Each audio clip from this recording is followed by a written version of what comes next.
विनय सक्सेना साहब जब से आए हैं वो रोज़ाना कोई ना कोई एक ऑर्डर, कोई ना कोई ऐसा आदेश ज़रूर पास करते हैं रोज़ाना जो संविधान के खिलाफ हो और जो सुप्रीम कोर्ट के आदेशों की अवमानना करता हो।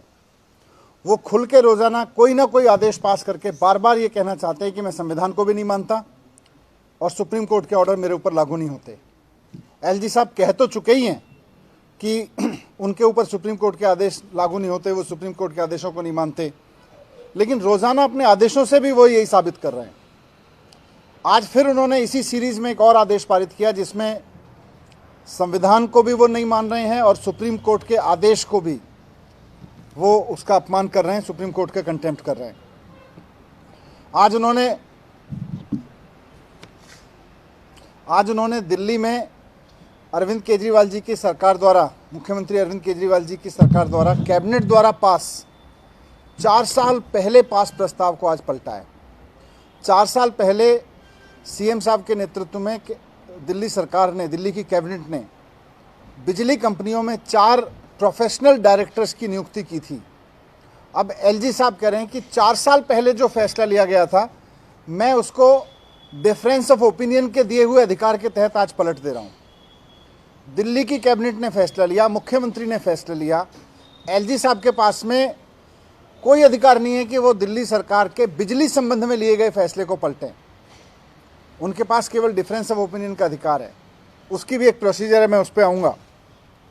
लेकिन 4 साल पहले से जो डायरेक्टर्स काम कर रहे हैं, 4 साल पहले दिल्ली की सरकार ने, कैबिनेट ने जो फैसला लिया उसको 4 साल बाद पलटने की एक नई रीति शुरू की है इन्होंने। कहते हैं मैं संविधान को नहीं मानूंगा, सुप्रीम कोर्ट के आदेशों को नहीं मानूंगा, 4-4 साल पुराने फैसले पलटूंगा, फिर तो 20 साल पुराने फैसले भी आप पलटने लगोगे इस तरह से, फिर तो आप 10 साल पुराने फैसले उठा के पलटने लगोगे। ऐसा अधिकार आपको किसने दे दिया एलजी साहब? आपके पास संविधान में केवल और केवल 3 विषयों पर निर्णय लेने का अधिकार है, पुलिस, जमीन और पब्लिक ऑर्डर। पुलिस के अलावा, पब्लिक ऑर्डर के अलावा और जमीन के अलावा एलजी साहब किसी भी मामले पर निर्णय नहीं ले सकते। केवल ओपिनियन दे सकते हैं जब मंत्री कोई निर्णय लेगा। निर्णय लेने का अधिकार मंत्री के पास है, निर्णय लेने का अधिकार सरकार के पास है, मंत्रिमंडल के पास है, मुख्यमंत्री के पास है। मुख्यमंत्री या मंत्री कोई निर्णय लेंगे तो आप उसकी सहमति असहमति दे सकते हैं, लेकिन आप 4 साल बाद उठा के किसी फैसले को पलट नहीं सकते। 4 साल बाद आज आपने जो फैसला पलटा है उस पर लिखा है कि मैं डिफरेंस ऑफ ओपिनियन के तहत ये चेंज कर रहा हूँ। मैं फिर से कहना चाहता हूँ कि डिफरेंस ऑफ ओपिनियन का अधिकार सुप्रीम कोर्ट ने, संविधान ने उनको दिया है। डिफरेंस ऑफ ओपिनियन का अधिकार एलजी साहब को दिया है। वो इसलिए दिया है क्योंकि दिल्ली देश की राजधानी है। 3 सब्जेक्ट पे डिसीजन आपको सीधे सीधे लेना है, लेकिन फिर भी देश की राजधानी होने के नाते आपको ये एक विशेष अधिकार दिया गया है कि आप मंत्रियों के किसी फैसले से असहमत हो सकते हैं। लेकिन माननीय सुप्रीम कोर्ट ने बहुत स्पष्ट शब्दों में कहा है कि ये जो असहमति होगी वो rarest of the rare case में होगी। वो कभी कभार किसी मामले में होगी जो राष्ट्रीय सुरक्षा से या ऐसे किसी मसले से जुड़ा हो।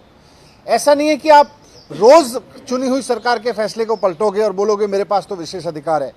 सुप्रीम कोर्ट ने लिखा है rarest of the rare case. अब एलजी साहब कहते हैं मैं तो सुप्रीम कोर्ट के आदेश को नहीं मानता, सुप्रीम कोर्ट के आदेश मेरे ऊपर लागू नहीं होते। ये कैसे होगा?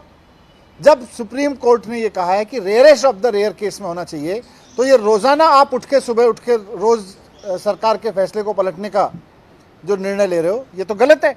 ये तो सुप्रीम कोर्ट को भी नकार रहा है, संविधान को भी नकार रहा है।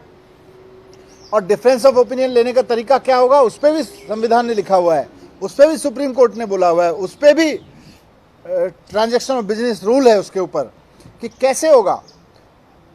डिफरेंस ऑफ ओपिनियन ऐसे नहीं हो सकता जैसे एलजी साहब कर रहे हैं रोजाना, कि एलजी साहब अफसरों से फाइल मंगाते हैं, उस पर लिख देते हैं मेरा इस पर डिफरेंस ऑफ ओपिनियन है, ये आदेश लागू करो। ऐसे नहीं हो सकता। ये डिफरेंस ऑफ ओपिनियन भी गैर कानूनी है। क्यों? क्योंकि कानून में लिखा हुआ है कि डिफरेंस ऑफ ओपिनियन तब करेंगे एलजी साहब जब मंत्री कोई निर्णय लेगा, मंत्री निर्णय लेके एलजी साहब के पास भेजेगा। एलजी साहब अगर कहेंगे कि साहब इस पे अलग है, तो एलजी साहब की ड्यूटी है, ये कानून में लिखा हुआ है। एलजी साहब की ड्यूटी है कि पहले मंत्री को बुलाएंगे, उससे चर्चा करेंगे। लिखा हुआ है कानून में कि पहले चर्चा करेंगे, और चर्चा में अगर मंत्री के और उनके बीच में सहमति नहीं बनती है तो वो मुख्यमंत्री को कहेंगे कि एक बार इस पे कैबिनेट में चर्चा करो।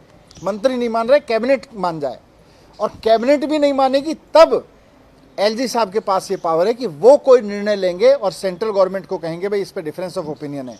उससे पहले एलजी साहब के पास कोई पावर नहीं है। तो जो डिफरेंस ऑफ ओपिनियन एलजी साहब ले रहे हैं उसमें कोई प्रोसीजर फॉलो नहीं कर रहे, वो इलीगल तरीके से इंप्लीमेंट करा रहे हैं, अफसरों से डरा के धमका के उनको, संविधान को मान नहीं रहे।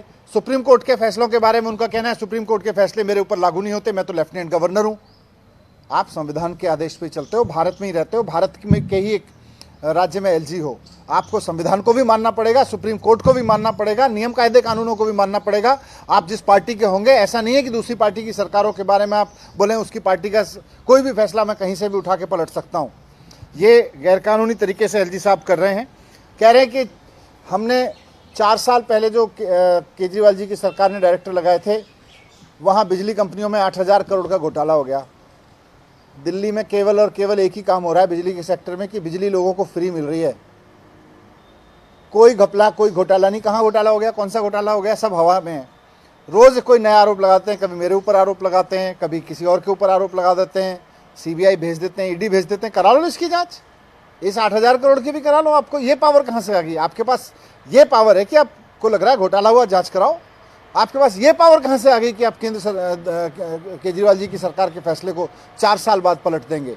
ये आपके पास पावर नहीं है। असंवैधानिक कर रहे हैं, गैर कानूनी कर रहे हैं और बिना प्रोसीजर्स को फॉलो हुए कर रहे हैं। आप प्रोसीजर भी इलीगल अपना रहे हैं। मैं एलजी साहब को रिक्वेस्ट करना चाहता हूँ कि संविधान का सम्मान करिए, सुप्रीम कोर्ट के सम्मान करिए। आप ये मत मान के चलिए कि सुप्रीम कोर्ट के फैसले आप पर लागू नहीं होते, और प्रोसीजर्स को फॉलो करिए।